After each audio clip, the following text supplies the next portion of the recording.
What if your entire party sucked?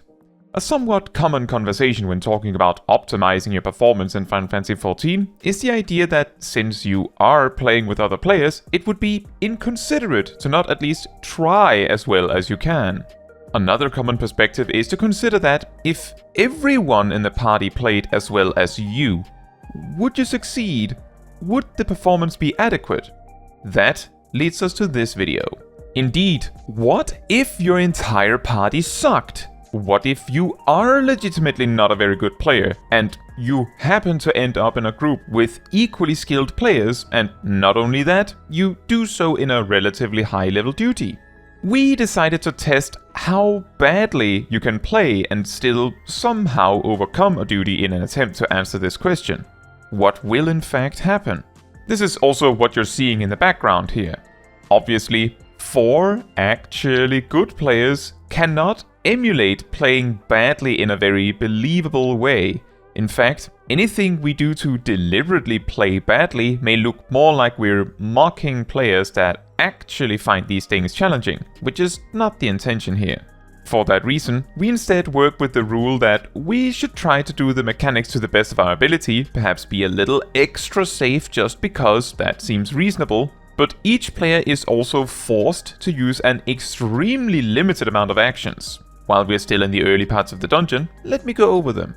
First, our Dark Knight, Gazel, is only allowed to use 1-2-3 combos for their GCD. Edge and Flood of Shadow are allowed for spending MP. It kinda makes sense. Delirium is allowed to be activated as it gives MP. That, I guess, also kinda makes sense. Carve and Spit and Abyssal Drain are also specifically allowed as they heal the Dark Knight. Unmend and Shadow Stride are also allowed as pulling options, although they don't add much here. Living Shadow is allowed to be used exclusively if the Shadow will be able to quote-unquote participate in a stack marker. Living Dead is also allowed, although not that it will help much. No other actions are allowed. A long time ago, I actually had a Dark Knight that did most of this in Bottom's Metal, and when questioned, they defended themselves with the argument that they had already leveled up all the other tanks, so they clearly knew what they were doing.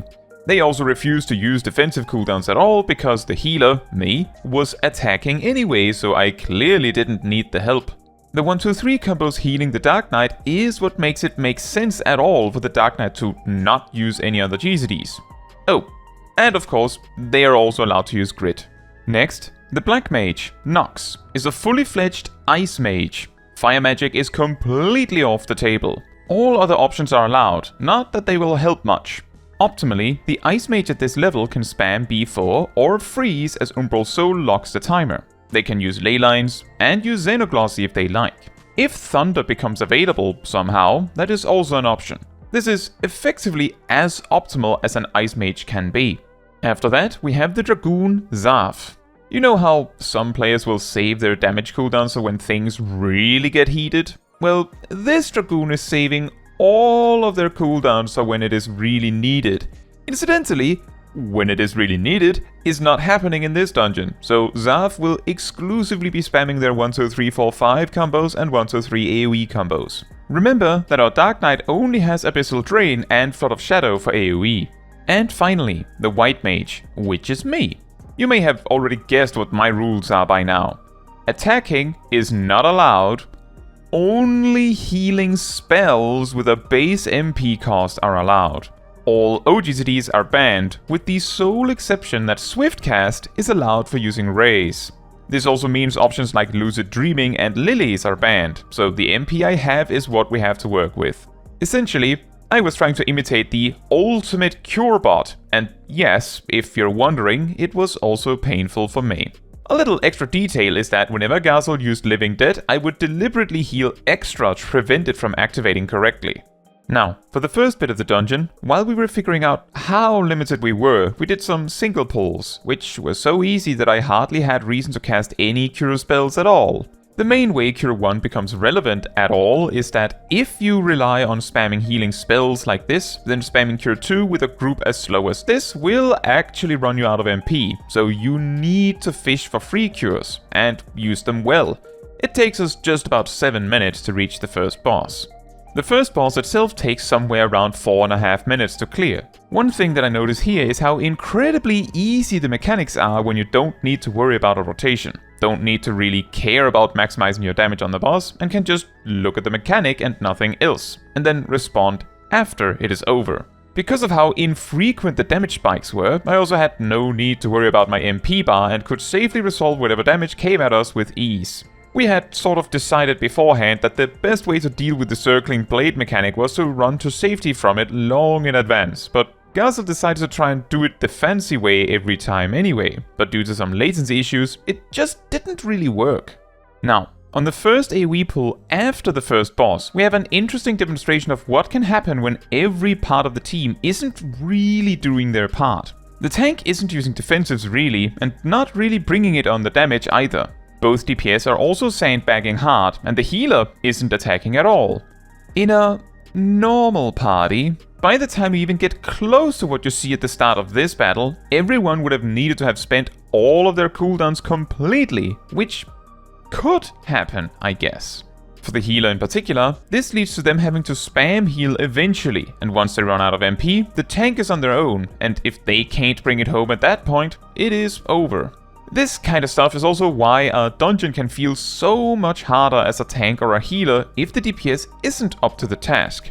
Because it means you need to use way more cooldowns than you normally would, which can lead to whatever plan you're used to relying on failing. We would probably have wiped on this pull if Gazel wasn't allowed to use Abyssal Drain. Another danger of a healer relying solely on MP healing to get by is that if one pull leaves you low on MP, you will probably not be topped up for the next one. One really wacky tip, should you ever need it, boy do I hope you won't, is that while you're not in combat, you recover 600 MP per tick, where once you enter combat it drops to 200 plus whatever piety offers. So, if for whatever reason you're completely dry, you can avoid entering combat by just running with your team, letting you recover more MP before entering combat for real. Another interesting detail is that this second pull is slightly easier than the previous. I would say simply because one of the 5 mobs regularly wastes time doing something that is entirely avoidable, reducing the damage Gazel has to take. Right near the end of the pull, Gazel also accidentally uses Living Shadow out of turn. We reached the second boss after a combined 16.5 minutes. A really strong group could probably have finished the entire dungeon by now. Regarding this boss then, we have yet another case of a mechanic that is challenging normally to maintain your attack on without getting hit. But if the only thing you're worrying about is dodging, it becomes incredibly easy. In fact, in the case of these spinning cones, I would almost say it is manageable while walking. Almost. Right after, Gazel is targeted by a tank buster while carrying 3 vuln stacks. Gazel can't use a proper defensive cooldown, and I don't have any either, so we just have to live it with HP alone. Gazel uses Living Dead in a desperate attempt to live, but I will not let them go down without a fight. After that, I was told by Zav that they deliberately tried to fail the acceleration bombs by continuing their attack throughout, but somehow, their GCD consistently lined up so perfectly that the game recognized them as not attacking every time. That is funny.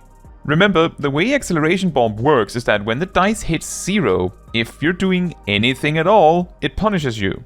Anything includes moving, casting, and attacking in any way. I also discovered that dodging all the AoEs in this fenced mechanic was relatively manageable by just backpedaling. It had just the right pace. This is also the fight where Gazel uses Living Shadow to quote-unquote help with a stack marker. For those wondering, no, Living Shadow cannot help with that. Another interesting little detail about White Mage in a context like this is that even on a single target, Medica 3 is actually your second best healing spell, right after Regen, in terms of raw healing. Over its duration, Medica 3 heals for 325 potency more than Cure 2 for the same price. And that's just for one target. That said, something weird I never realized before is how it seems like this boss only does the spinning cone thing once. Strange, considering it feels like one of the harder mechanics it has. The boss goes down and the clock says a total of 21 minutes and 15 seconds have passed. The packs that immediately follow here are some of the hardest packs in Dawntrail's leveling dungeons. A solo warrior might be incapable of doing this AoE pull right here. So it probably comes as no surprise that a team this inefficient can't either. Gazel even tried running away to survive a bit, but the tank busters from these birdie boys are ranged, so there's nothing that can be done. We decide to split up the packs. In the pack with 3 boys, it is actually still quite challenging, so it is no surprise that the whole pull was impossible. The next pack is actually about as big on its own as the wall-to-wall pull before the second boss, so this is also done as a single pack. And for the last pack, gotta be honest with you, I have not the faintest idea what Gazel is doing here, but I'm sure they were having a great time. First, they pull everything up to the door, and then realize there's a ranged mob among them, and then move back again. And then a bit later run up to the door again. I'm guessing they were bored. And then we engage the final boss after 30 minutes and 30 seconds. We start with a raid wipe that is intercepted by Medica 3. We dodge the half-room cleave, and then Gazel takes a tank buster raw, which requires a bit more healing from me. Then we have the multi-half-room cleaves, where things get a bit hectic, but we barely manage to all survive with some extra aggressive heals. Another raid wipe is incoming, requiring even more healing, so Cure 3 it is, followed by even more Medica 3. Another tank buster calls for Cure 2, we have another set of half-room cleaves, and this time it goes a bit smoother. Another raid wipe into another tank buster, and the boss goes down. And phase 2 begins. The initial cone attack is basically nothing. Then Syntheslither comes, which is pretty easy to dodge. In fact, Nox finds a way to dodge it from the center of the room, probably induced by the sheer annoyance of how inconvenient it is to go anywhere if you're an Ice Mage. Turns out B4 spam isn't very mobile. Then comes another tank buster, into the multiple half-room cleaves that double up, which promptly kills Nox with an overlap. With me relying on my MP for everything else too, this is quite costly. However, since I am doing hardly anything, I try my best to use my position to indicate the safe spot in case anyone is uncertain for these half-room cleaves. Shortly after, Gazel uses Limit Break. A moment too late, so the raid wipe is not reduced. Perfect. And Syntheslither comes back again, and we all dodge it nicely. Nox again using their trick in the center. Then we have another tank buster, and Gazel with 2 Vuln stacks gets concerned and uses Living Dead, but I say no and heal through it. We have more half-room cleaves, and this time, no one gets hit. And then comes another raid wipe which is intercepted with Medica 3. Another loop, Syntheslither comes again, and we have a random living shadow once again. Whoops. Maybe he can help with the tank buster. Nope. And as the next set of multiple half-room cleaves come in, we do get hit, but the boss goes down. The clear happens after 37 minutes and 33 seconds, with 1 wipe. I'd argue that a decent group would be able to do this in 17 to 18 minutes, so we certainly added about 20 minutes to this. So, after this absurd demonstration, how do you feel about all this? For me, personally, I am surprised that we managed to get through this without needing to include any real defensive cooldowns at all, and only with 1 single wipe. I'm also pretty sure that we would have been able to manage the entire dungeon doing only single pulls if Gazel wasn't allowed to use Abyssal Drain, so it didn't really remove any barriers for clearing. It might have saved a little bit of time though. Another thing I would like to mention is that this felt, as the healer, way harder than playing the game quote-unquote properly, while simultaneously also feeling a lot more dreadful due to the amount of time spent doing nothing. This, combined with the final thing, is exactly that. Every time I ask players to try their best when doing content with other players involved, I don't mean that you need to be perfect, just that you should try. Add to this that most of the time, using your buttons looks cooler and is more exciting than just doing the bare minimum. So remember, if you are tanking, to try and use some defensives. Make sure your cooldowns don't just sit there. If you are a DPS, make sure you're at least trying to use your buttons, assume every attack has a purpose, and take the time to figure it out if you don't know, instead of just tossing it aside. Make sure to use your cooldowns as much as you can. Holding them for the bosses tends to not give you more time to use your cool buttons on those fights, so overall it just means you get less cooldowns in total. And if you're healing, remember, try to attack if you have the opportunity to. Try to rely more on your healing abilities so you can attack more, and save that MP for when things really go sideways, instead of prioritizing it. But please, do let me know how you feel about this little demonstration in the comments. Now, that is all for this video. Thank you so much for watching. If you'd like to support me and my channel more directly, you can become a member like these wonderful people here. You can also alternatively support me through Ko-Fi, link in the description. You can also support the channel by letting the YouTube algorithm know by liking the video, leaving a comment, subscribing, sharing, and hitting the bell to get notified when next I post a video. Fun fact, originally, Cure 3's area of effect was only 4 yalms. This was increased to 6 yalms already in 2.1, but this was the status quo until 6.1, where it was increased further to 10 yalms. So, if you ever meet players saying Cure 3's area of effect sucks, that would probably be why. It is still not as amazing as Medica 3, 20 yalms, but it at least isn't 4 yalms. For comparison, most melee circle AoEs are 5 yalms.